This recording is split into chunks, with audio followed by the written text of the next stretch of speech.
Ya, assalamualaikum warahmatullahi wabarakatuh. Jumpa lagi dengan saya Jutan dalam acara Serba Serbi Nusantara. Nah, rencana ziarah ke makam Prabu Kian Santang.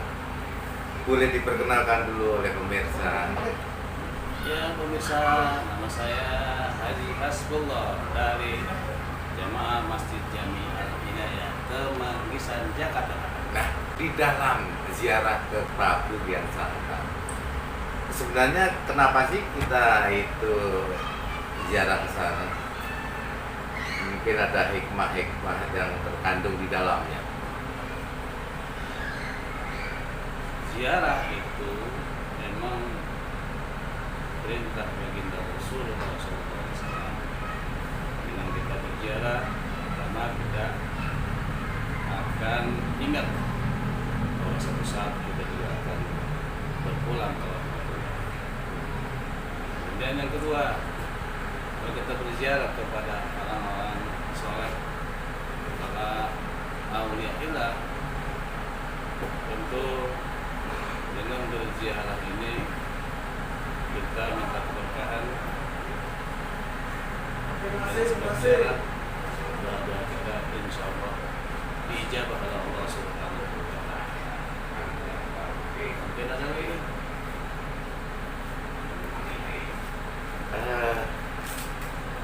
Dalam makna ziarah, ketika kita tawasul di tempat makom itu, mungkin kita merasakan apa, mungkin Ustaz sendiri bisa merasakan. Tentu kita berdoa di rumah beda dengan di masjid, beda pula dengan di makam waliullah. Untuk di makam waliullah itu lebih khusyuk dalam memanjatkan permohonan kepada Allah Subhanahu wa Ta'ala. Dan kita ketahui bahwa doa itu lebih titik beratkan dengan kehusuan agar doa kita dijawab oleh Allah Subhanahu wa Ta'ala. Begitu. Berarti ziarah itu mendoakan ya? Ya, kita mendoakan orang yang ada di alam kubur itu dengan harapan kita akan mendapatkan keberkahan dengan cara berziarah ke makam yang soleh. Barokah. Seperti halnya gini, kita bersalawat pada baginda Rasul, berdoakan itu bukan berarti Rasul itu membutuhkan salawat kita, tapi justru dengan kita bersalawat pada baginda Rasul, insya Allah kita pun akan mendapatkan keberkahan dari salawat itu untuk kita semua. Mendoakan wali Allah. Nah, selain pertanyaan ke ziarah, aku naik ojek gimana? 30 PP, 30 ribu PP.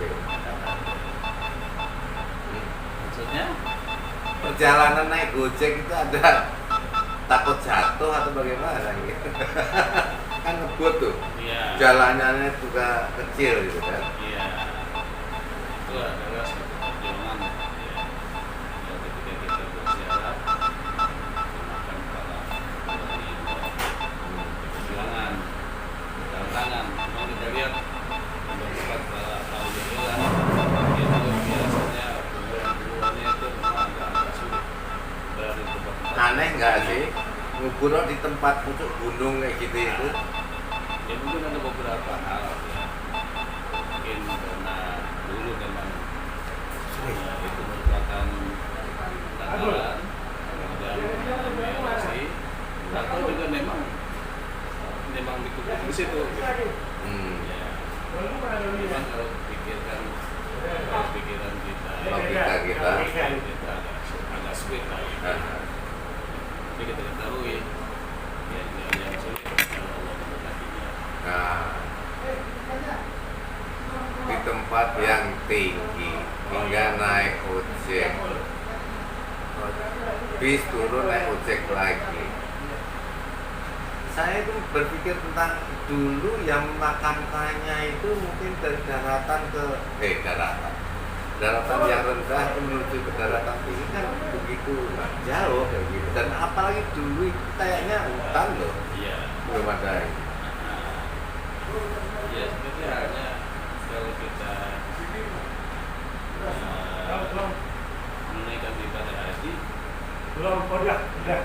tentang berpindahnya kita dari Mekah ke Madinah ya, dengan perjalanan yang cukup ya, Oh iya. itu bayangkan di zaman Rasulullah SAW ya, beliau dan para kaum hadirin berjalan atau hijrah ya, kita bisa bayangkan gitu. Akhirnya mana? Ya, nggak kayak sekarang. Kalau sekarang kan ya jalan raya, naik mobil.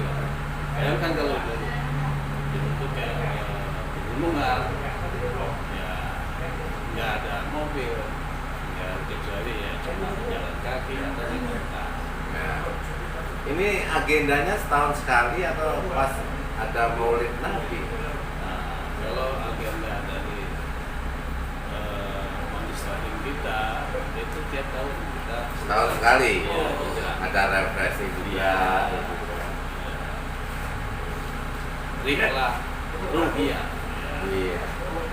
Oke, demikian obrolan ringan, mungkin nggak sepenuhnya dengan Bapak Ustadz. Ya, terima kasih atas obrolan. Insya Allah bermanfaat buat saudara kita se-Indonesia. Ya, kembali lagi nih, terima kasih. Sama-sama. Ya, kurang lebihnya Jutaan pamit mundur. Assalamualaikum warahmatullahi wabarakatuh. Waalaikumsalam.